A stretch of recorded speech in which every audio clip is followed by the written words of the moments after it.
Hello नमस्कार दोस्तों। तो 6 सितंबर को एक और धमाकेदार एसएमई आईपीओ ओपन होने जा रहा है vision infra equipment solution limited का। तो देखेंगे हम कंपनी के काम के बारे में, उसके बाद जानेंगे आईपीओ डिटेल, कंपनी के फाइनेंशियल कैसे हैं, ग्रे मार्केट डिमांड कैसी चल रही है, और अंत में बताएंगे अपना व्यू कि इस एसएमई आईपीओ में अप्लाई करना है जिसको अवॉइड करना। तो सबसे पहले देख ले रहे हम कंपनी के काम के बारे में। तो Vision infra equipment solution limited की स्थापना 2015 में हुई थी और कंपनी अपनी service airport, smart city and buildings, factories, mining, rail, roads, तो इन जगहों पर अब जो कंपनी है वो अपनी सर्विस प्रोवाइड करवाती है।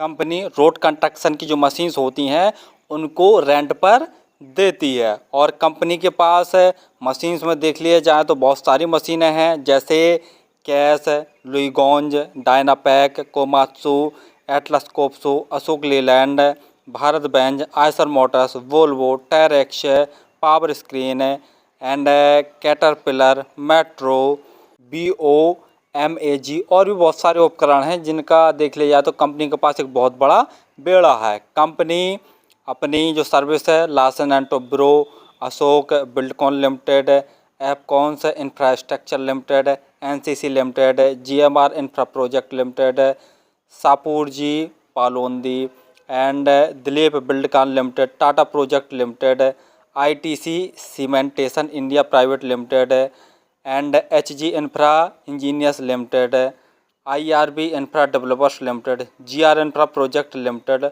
और भी देख लिया जाए तो कंपनी के और भी सारे क्लाइंट्स हैं। और कंपनी के पास मार्च 2023 तक देख लिया जाए तो 326 जो सड़क निर्माण वाली मशीन्स हैं वो कंपनी के पास हैं। मार्च 2024 तक कंपनी में कुल 227 एम्प्लॉय परमानेंट काम कर रहे थे और 763 कॉन्ट्रैक्ट बेस पर एम्प्लॉय काम कर रहे थे। तो कंपनी का काम तो आपको समझ में आ गया होगा कि जो सड़क बनाने वाली मशीनरी है उसको कंपनी रेंट पर प्रोवाइड करवाती है। और आईपीओ डिटेल जानने से पहले आप हमारे चैनल को सब्सक्राइब जरूर कर लें ताकि आपको समय समय पर आईपीओ संबंधी जानकारी, एसएमई आईपीओ संबंधी जानकारी मिलती रहे। चलिए अब देख ले रहे हम आईपीओ की डिटेल के बारे में। आईपीओ 6 सितंबर को ओपन होने जा रहा है और 10 सितंबर तक यह ओपन रहेगा। प्राइस बैंड 155 रुपये से 163 रुपये पर शेयर रखा गया है। तो हमें 163 रुपये प्राइस बैंड बरकरारी इस एसएमई आईपीओ को अप्लाई करना। लॉट साइज 800 शेयरों का रखा गया और टोटल यू साइज 106.21 करोड़ का रखा गया, जिसके तहत जो पूरी की पूरी फ्रेशेस अर्थात जारी कर रही है। अलॉटमेंट 11 सितंबर को आपको पता चल जाएगा और यदि आपको आईपीओ नहीं होता तो 12 सितंबर तक आपके पैसे रिफंड वापस आपके अकाउंट में आ जाएंगे। लिस्टिंग डेट 13 सितंबर रखी गई है। रिजर्वेशन में QIB के लिए 50%, रिटेल भाइयों के लिए 35% और HNI कैटेगरी के लिए 15% का रिजर्वेशन रखा गया है। रिटेल कैटेगरी में यदि आप एक लॉट अप्लाई करेंगे तो आपको 1,30,400 रुपये खर्च करने पड़ेंगे। रिटेल कैटेगरी में एक ही लॉट अप्लाई किया जा सकता है। यदि HNI कैटेगरी में अप्लाई करना चाहते हैं तो कम से कम 2 लॉट अप्लाई करने पड़ेंगे, जिसके लिए आपको 2,60,800 रुपये खर्च करने पड़ेंगे। ROE 130.95%, ROCE 28.29%। ROE और ROC तो बहुत दमदार हैं। डेब्ट टू इक्विटी 11.26। तो ये कहीं ना कहीं बहुत नेगेटिव पॉइंट वाली बात है कि एक से बहुत ज़्यादा है।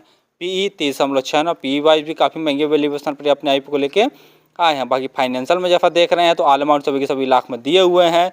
कंपनी के एसेट साल दर साल लगातार बढ़ रहे हैं। वहीं रेवेन्यू देखते हैं तो मार्च 2021 में कंपनी का रेवेन्यू 16,254 लाख का था, जो कि बढ़कर मार्च 2022 में 3,510 लाख का। मार्च 2023 में कंपनी का रेवेन्यू बढ़कर 36,889 लाख का। और नवंबर 2023 यानी मार्च से अप्रैल, मई, जून, जुलाई, अगस्त, सितंबर, अक्टूबर, नवंबर 8 महीने के अंदर ही कंपनी ने 20,718 लाख का टोटल रेवेन्यू जनरेट कर लिया। यानी रेवेन्यू में देखते हैं तो साल दर साल काफ़ी अच्छी ग्रोथ देखने को मिल रही है। वहीं प्रॉफिट देखते हैं तो मार्च 2021 में कंपनी ने 514 लाख का नेट प्रॉफिट जनरेट किया था, जो कि बढ़कर मार्च 2022 में 927 लाख का हो गया। और मार्च 2023 में कंपनी का प्रॉफिट बढ़कर 918 लाख का। और नवंबर 2023 तक देख लिया जाए तो कंपनी ने कुल 1,544 लाख का नेट प्रॉफिट जनरेट कर लिया। तो प्रॉफिट में जैसा देख रहे हैं साल दर साल ज़बरदस्त ग्रोथ देखने को मिल रही है। वहीं बोरिंग देखते हैं कंपनी के ऊपर तो मार्च 2021 में 9,285 लाख की थी, जो कि बढ़कर नवंबर 2023 में 20,664 लाख की हो गई है। तो कंपनी के ऊपर जब देख रहे हैं तो बोरिंग बहुत ज़्यादा है।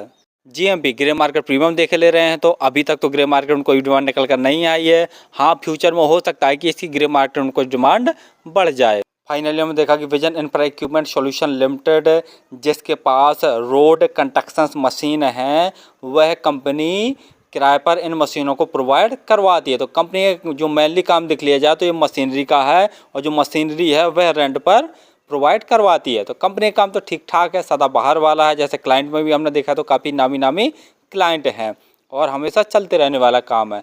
दूसरा, कंपनी का फाइनेंशियल देख ले हैं तो वो भी बहुत दमदार है। साल रेवेन्यू में ज़बरदस्त ग्रोथ देखने को मिल रहा है। प्रॉफिट आफ्टर टैक्स में भी काफ़ी अच्छा साल देखने को मिल रहा है। लेकिन कंपनी के ऊपर जैसा बोरिंग देख रहे हैं तो बोरिंग बहुत ज़्यादा, लिमिट से भी ज़्यादा है।